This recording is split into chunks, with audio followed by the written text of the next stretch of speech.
Demolition ને લઈને અમારું કહેવાનું એમ છે કે જો અમને ફોર્મ તમે ભરાવ્યા આવાસ યોજનાના, જો અમને ક્વાર્ટર ન દીધા તો એની પહેલા અમને ખાલી કરવાનો એમાં ફાયદો શું છે? અમારે સામાન ક્યાં નાખવો? અમારે છોકરાઓની પરીક્ષા આવે છે, અમારે રમજાન મહિનો હાલે, તમારી દિવાળી હોય તો તમે કેવી શાંતિથી કરી લ્યો? અમારે ઈદ ન કરવી?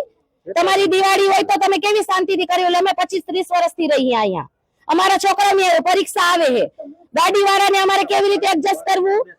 हाँ અમે वहांથી આવ્યા હોય, અમે અહીંયા કમાવી કે પછી અમે આ બધું અહીંયા કરી આવી રીતે, અને આવી રીતે ન હોય. જ્યારે અમને કોન્ટ્રાક્ટ દિયો ને ત્યારે અમે ખાલી કરશું. તમારે જીસીબી લઈ આવો, ગમે લઈ આવો, જી લાવો લઈ આવી દો. આનામાં કરીને મેં 700 રૂપિયા 1000 રૂપિયા બગાડીને કાગળ દીધા હે, તો પછી ધંધા બંધ કરીને તો અમે કઈ નવરી ના હતા અહીંયા ઉભા રહેવા? હા વેરાય કોટર કાળી બજાર કરી નાખ્યા. અમારા કોટર પાસ કેમ નથી કરતા? અમારે ડ્રો કેમ નથી કરતા? શું સરકારે વેચીને ખાઈ નાખ્યા કોટર? તો અમને ફોર્મ શું કામ ભરાવ્યા? ફોર્મ ન ભરાવાય ને. અમને ઈદ કરી લેવા દો. અમને કલેક્ટર ની માંગ અમારે ઈ છે, અમને ઈદ કરી લેવા દો, પછી ડિમોલિશન કરજો અને અમને કોટર આપી દો. અત્યારે આ લોકો ડિમોલિશન 3 દિવસમાં ડિમોલિશન કરવાનું હોય સાહેબ. 3 દિવસની અંદર એક અમે ટ્રેક્ટર આપી, મજૂર આપી, બરોબર, એ બધું આપે છે, પણ સામે મકાન આપે છે. એ સામાન ભરીને અમારે જવાનું ક્યાં? અત્યારે 50 વર્ષથી અમે રહીશું તો અમારે હવે જવાનું ક્યાં? કે કઈક સગવડો આપો તો અમે જવા થયા. 24 કલાકમાં અમે ખાલી કરવા થયા છે. 3 દિવસનો ટાઈમ નથી જોતો, પણ સામે કોટર આપો. કોટર આપો તમે 24 કલાકમાં અમારી સુરક્ષા ખાલી કરશું. એનું ટ્રેક્ટર નથી જતું, એનું કાંઈ નથી જતું, બરોબર. હવે 50 વર્ષથી રહી, અત્યારે અમારા ઘરમાં 11 જણા છે. હવે આ લોકો એમ કે 3 દિવસમાં ખાલી કરો. હવે મકાન ભાડે જે રહેતા હોય ને એ 1-1.5 મહિનાનો ટાઈમ આપે છે કે ભાઈ તમે મહિના 1.5 મહિનામાં ખાલી કરજો. આ લોકો એમ કે 3 દિવસમાં ખાલી કરો, અને ભાડે રહેતા હોય 1 જણાને ખાલી કરવાનું હોય. આ 2000 મકાન ખાલી કરવાના હોય. 1000 અહીંયા નદી કાંઠે અને 1000 રોડ ઉપર છે. એટલા મકાન ખાલી કરવાના છે. 2000 અત્યારે સામે ખાલી તો હોવા જોઈએ ને. આ તંત્ર સામે ફોર્મ ભરાવા અમારા પાસે જયારે નોટિસ આપી ત્યારે અમને કીધું હતું કે તમને કોટર આપવામાં આવશે, તો અમે રાજી હતા કે કાંઈ વાંધો નહીં, તમે તારે પાડી નાખજો. તમે અમને કોટર આપો તો તમે કાલ પાડ કરો, તમે રાજી થઈ. અમારે ફોર્મ ભરાવ્યા હતા એ લોકોએ, અને વિશ્વાસઘાત કર્યો અમારી ઉપર કે ફોર્મ ભરાયો તો અમે રાજી હતા કે કાંઈ વાંધો નહીં, તમે તારે પાડી નાખજો. અમે નોટિસ આપીને એમાં લખ્યું હતું. અમારા ફોર્મ અમે મ્યુનિસિપાલિટી ભરાવ્યા કે 1 મહિનો લઈ અને કાયમ આવો, સોગંદનામા કરાવો, આ કરાવો, કે ધંધા બંધ કરી અમે અહીંયા ઉભા રહેતા. કાયમ અમે અહીંયા ધંધા બંધ કરી ફોર્મ જમા કરાવવા જતા. તો એ બધું અમે જમા કરાવ્યું. હવે કાંઈ કોટર નથી દેવાનું. એમાં વિગતો ઓલરેડી છાપામાં બધી આવી જ ગઈ છે કે 2 દિવસ બધાને જાણ કરવામાં આવશે અને 23મી તારીખથી ડિમોલિશન હાથ ધરવામાં આવશે.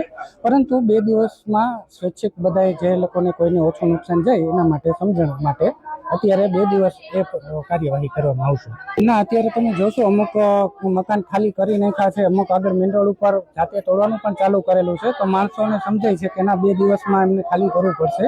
તો અત્યારે શું છે કે બધાને ટ્રેક્ટરની એની વ્યવસ્થા પણ આપણે કોર્પોરેશન કરી દી છે કે કોઈને સામાન ફેરવવો હોય તો એના માટે પણ એ લોકોને હેલ્પફુલ થાય છે.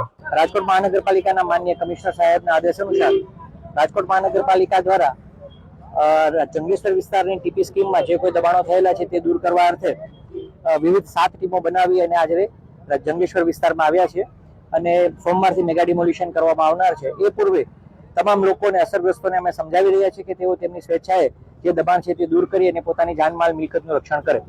અને તેના સકારાત્મક ભાગરૂપે ઘણા બધા લોકો આપ જોઈ શકો છો કે અત્યારે પોતાની સ્વેચ્છાએ દબાણ દૂર કરી રહ્યા છે, મકાન ખાલી કરી અને રાજકોટ મહાનગરપાલિકાની ટીમને પૂરતો સહકાર આપી રહ્યા છે. જે લોકો દ્વારા આ દબાણ દૂર કરવામાં નહીં આવે સ્વેચ્છાએ, અને રાજકોટ મહાનગરપાલિકા દ્વારા સોમવારથી મેગા ડિમોલિશનની કાર્યવાહીના ભાગરૂપે ઉચિત કાર્યવાહીને થકી એ તમામ દબાણો દૂર કરવામાં આવશે. રાજકોટ મહાનગરપાલિકા દ્વારા 7 બ્લોકની અંદર કામગીરી વહેંચવામાં આવી છે. 7 બ્લોકની અંદર ક્લાસ 1 કક્ષાના અધિકારીઓની લીડરશીપ હેઠળ વિવિધ ટીમો બનાવવામાં આવી છે અને તેઓ તેમની કામગીરી કરી રહ્યા છે. આ માટે સરકારશ્રીના બીજા વિભાગો જેમ કે પોલીસ ખાતું છે, DGVCL છે, ફાયર બ્રિગેડ છે અને અન્ય જે કોઈ વિભાગોની જરૂરિયાત છે તે તમામને સાથે રાખવામાં આવ્યા છે. આજી નદીના જે નદી કાંઠાનો વિસ્તાર છે એમાં ખાસ કરીને જે રોડ ઉપર અથવા તો જે કોઈ દબાણમાં આવતા હોય એવા મકાન દુકાન હોય તો એ ડિમોલિશન માટે સોમવારે ડિમોલિશન શરૂ થવાનું છે. તો આ શનિ રવિ 2 દિવસ એ લોકોને બધા ડિપાર્ટમેન્ટ સહયોગ કરવા માટે થઈને, એમને મદદ કરવા માટે થઈને અમે બધી ટીમો આવેલી છે. એમાં ફાયર બ્રિગેડ છે, પોલીસ ડિપાર્ટમેન્ટ છે, ટાઉન પ્લાનિંગ છે, બાંધકામ શાખા છે, PGVCL છે. તો એ લોકોને જો બીજે ક્યાંય મકાન રાખેલું હોય તો એને શિફ્ટિંગ માટે થઈને ખાસ તો આપણે મદદ માટે આવેલા છીએ. અને બીજું જોઈએ તો અમારો ફાયર બ્રિગેડનો બંદોબસ્ત જે છે એ ટોટલ 7 ટીમ આપણે અહીંયા રાખેલી છે stand by. 7 fire fighter stand by છે અને બાકીના જે ફાયર ઓપરેટર છે તો એ અમારા ફાયર એક્સટિંગ્યુશર સાથે છે. કોઈ આ કામગીરી દરમિયાન કોઈ આગ અકસ્માતનો બનાવ બને તો એને પહોંચી વળવા. અસરગ્રસ્તોમાં ખાસ કરીને જે રોડ ઉપરના જે દબાણો છે એમાં તો ઘણા લોકો સાથ સહકાર આપે છે અને અત્યારે ટ્રેક્ટરથી સામાન પણ ફેરવવાનું શરૂ થઈ ગયું છે. અને અમારું જોઈએ તો ખાસ તો અમે તો ફાયર બ્રિગેડના બંદોબસ્તમાં કોઈ આગ અકસ્માતનો બનાવ ન બને એના માટે થઈને અમારો બંદોબસ્ત આપેલો છે.